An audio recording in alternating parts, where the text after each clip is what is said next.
I just booked my tickets to Estonia. This has been kind of a weird year for me. I finally admitted to myself that I was burnt out from my profession as a doctor. My husband got deployed, and I made the decision to move back in with my parents. So, given everything that's been happening, I decided now is the perfect time for me to cross something off that's been on my bucket list for way too long, which is to go on a solo trip to a foreign country. So, the country I've chosen to go to is Estonia. And the reason this has been on my bucket list for forever is because it's something that terrifies me. So I am going to close my laptop before I get any second thoughts and just go about my day. And I will see you guys in Estonia.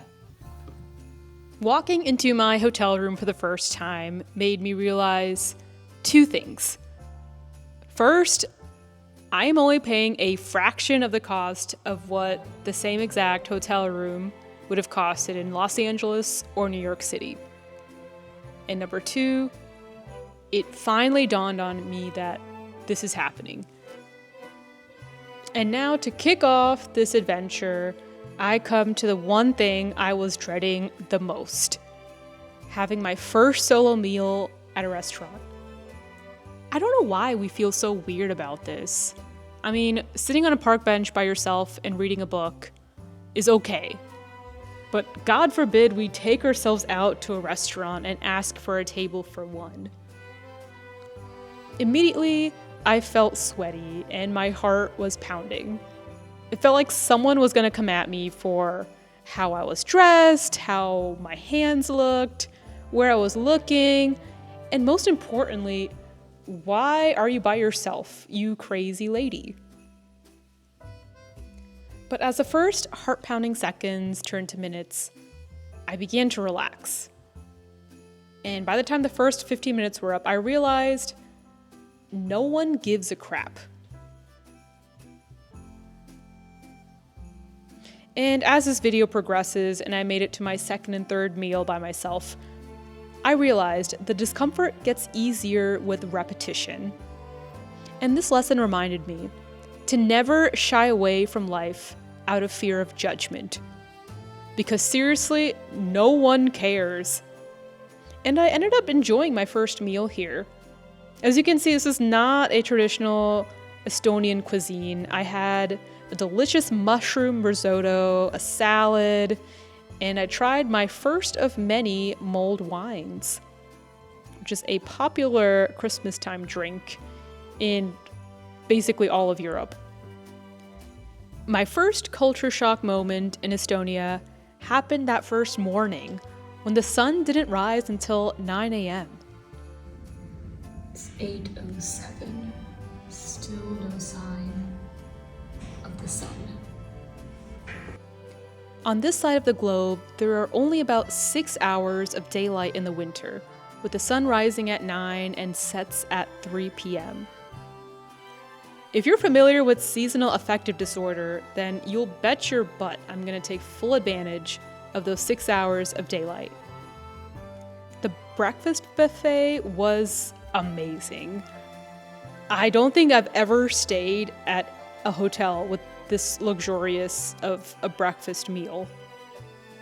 As you can see, I got a good dose of my daily fiber with the chia seed pudding and some fruit. My philosophy with traveling is, of course, eat the foods, but also include a little bit of fiber with each meal. Overall, my first breakfast alone wasn't as bad as I thought it would be. As I alluded to earlier, this stuff really does get better with repetition. And it was becoming more and more obvious that everyone is so busy with their own lives to worry about the little Indian girl who walked into a breakfast buffet and is eating a delicious meal by herself. My first look at the Christmas market in Tallinn's Old Town was absolutely breathtaking. In the US, I've never seen anything like this. I think because Christmas is such an ancient tradition in Europe. I was immediately greeted by a towering Christmas tree, which was said to be the oldest Christmas tree erected in Europe. Of course, if you go to different cities in Europe, you will find that a lot of places will say that they have erected the oldest Christmas tree.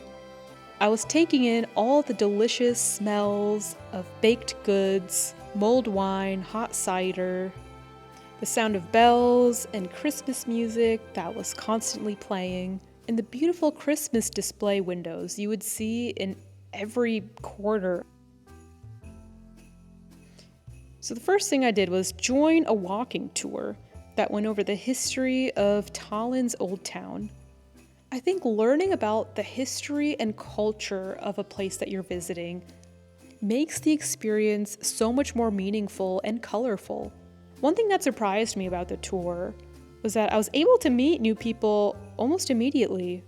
I guess when you're alone, you're more approachable and more willing to say yes to things. A couple of the friends I met were native Estonians, which made the whole experience that much richer. I got to learn about the real Estonia and not just the professional and polished tour guide version. We shared a wonderful meal at Old Hansa, which is a medieval-themed restaurant where the waiters and waitresses will literally dress up in medieval outfits. And the food, although medieval-themed, had incredible flavor. We ended up going to another little cafe called Draken 3, which was also medieval themed, and we all had shots of a liquor called Dragon Tears, which surprisingly wasn't as terrible as I had thought. These were some of the kindest people I had ever met. And I got to learn about how strong of a country Estonia is. For those of you who don't know, Estonia is a small country of about 1.4 million people. If you want something to compare that to, Los Angeles has a population of 13 million people. As a country of this size, it had a long history of foreign occupation, the most infamous being that of the Soviet Union. What amazed me was that the culture, the dances, the songs, the religion, and most importantly, the language was kept alive despite hundreds of years of foreign occupation, which shows how strong the spirit of this country is. And honestly, I think this was my favorite part of my entire trip to Estonia, because I absolutely knew that if I was traveling with someone, I probably would have stayed in my safe social bubble and not have gotten to know people. By day 2 of my trip, being alone started to feel peaceful.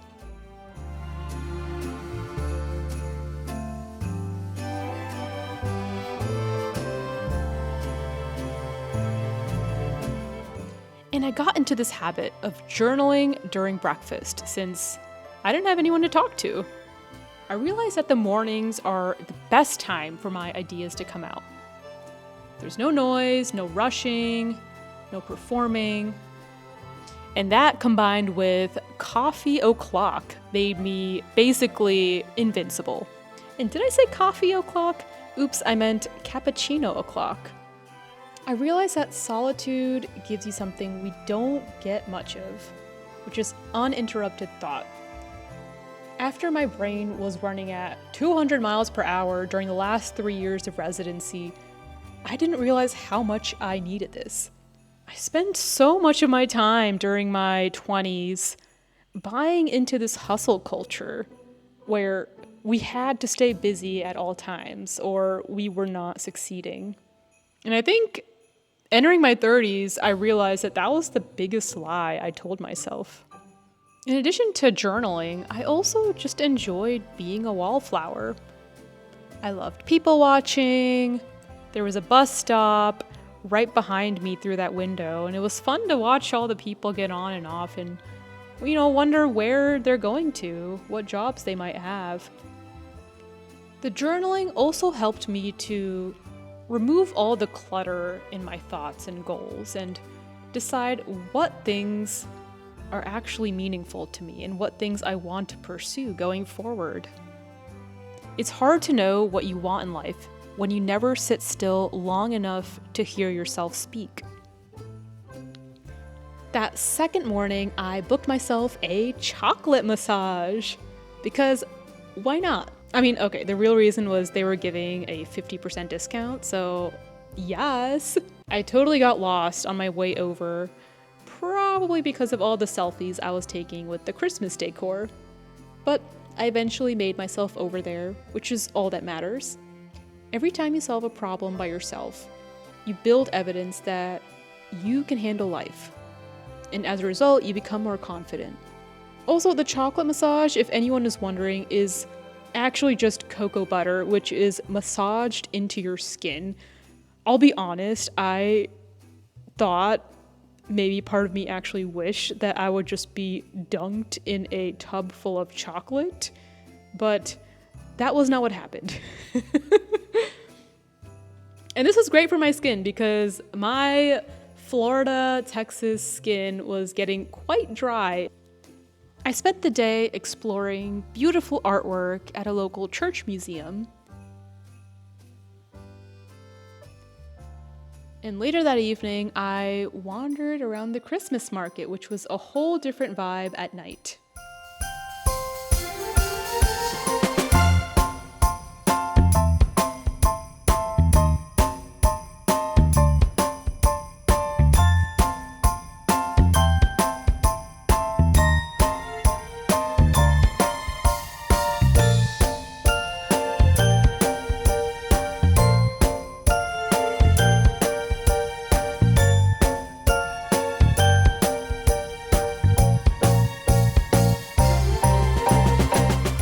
On a mission to try traditional Estonian food.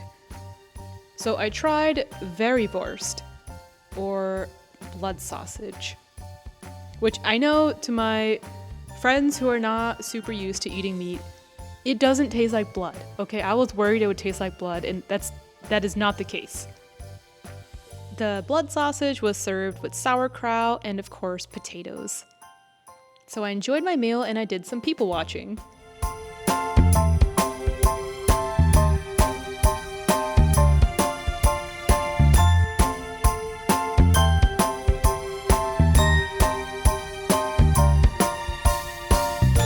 I'll be honest, at this point, the crowds started to overwhelm me. At first, it was hard to find a place to eat, and I even got a dirty look as I accidentally sat in someone's spot. This made me realize that solo travel isn't constant magic. Sometimes it's just you being overstimulated, and then trying to remember why you thought this was a good idea in the first place. I couldn't help but miss my husband and family after being swarmed by families for 2 hours. But this is part of the deal. The positives of every experience in life will always have its negatives.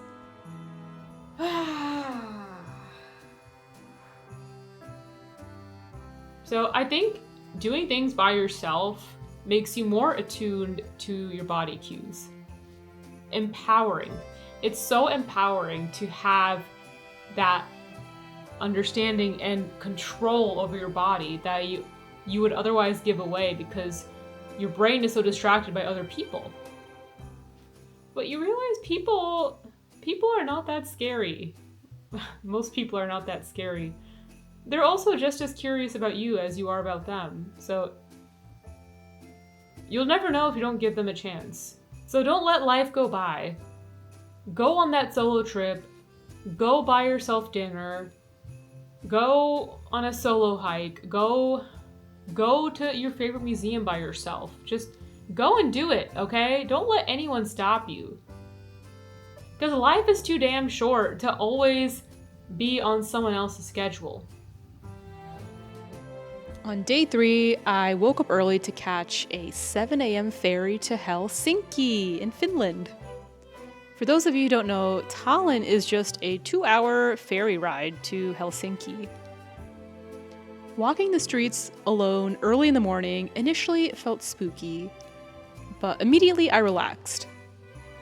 As a woman who lived by herself in Los Angeles, I felt incredibly safe walking the streets of Tallinn at any hour. And it was so refreshing to feel like this because, honestly, I wondered if this is what it's like to be a man. And y'all, the ferry was amazing. It was more like a cruise ship. It had 5 floors filled with restaurants and stores. And I couldn't believe how cheap the fare was. It was only about 20 euros just one way.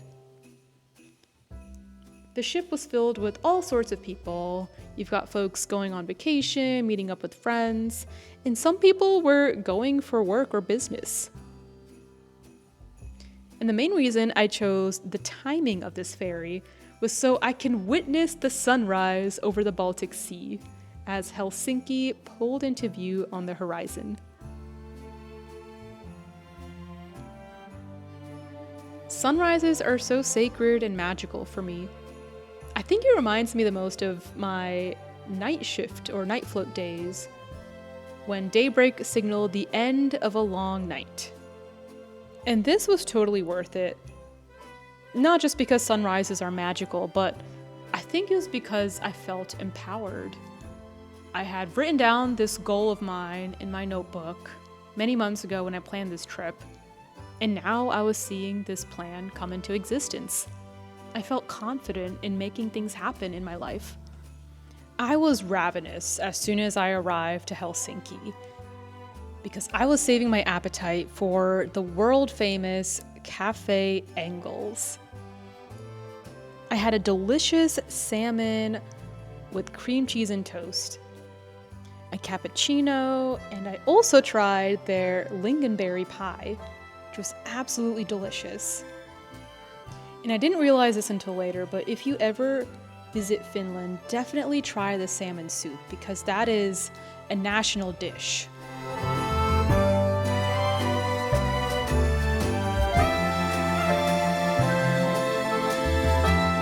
I then made my way through the Helsinki Christmas market.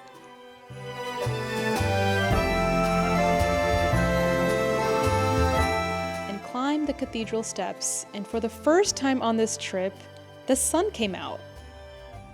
This was such an exciting moment for me, not because the sun is rare, but because I had noticed it.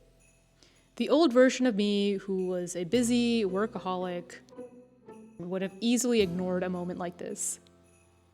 But when you're alone, you're more present, and you're able to catch these fleeting moments of magic. I then wandered into Helsinki's free city museum. Even before I went on this solo trip, I always knew that going to museums by yourself is such a unique experience.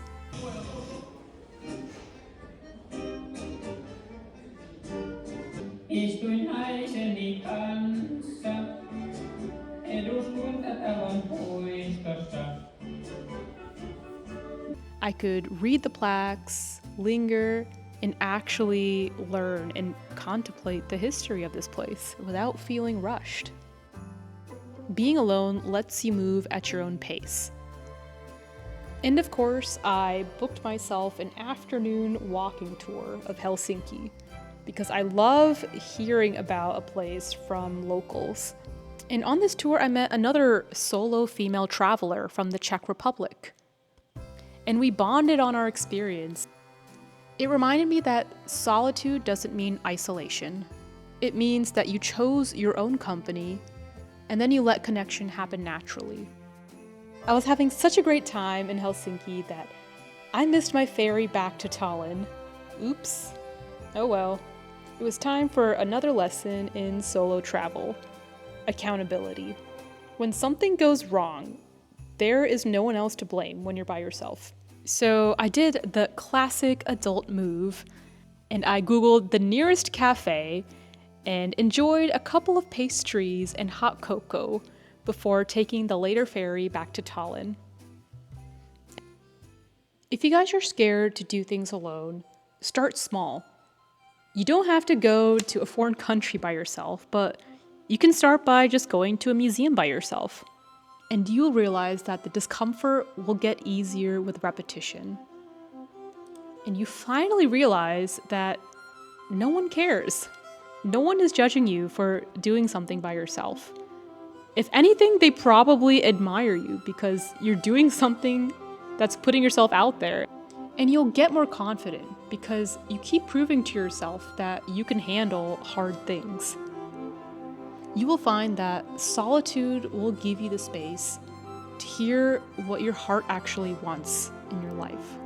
So, in conclusion, do the scary thing.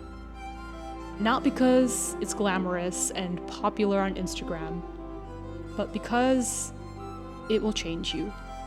If you're also in your lonely gal era like me, I'm making a whole series on learning balance and building confidence. So subscribe to my channel if you want to see more videos. And I'll see y'all next week. Bye!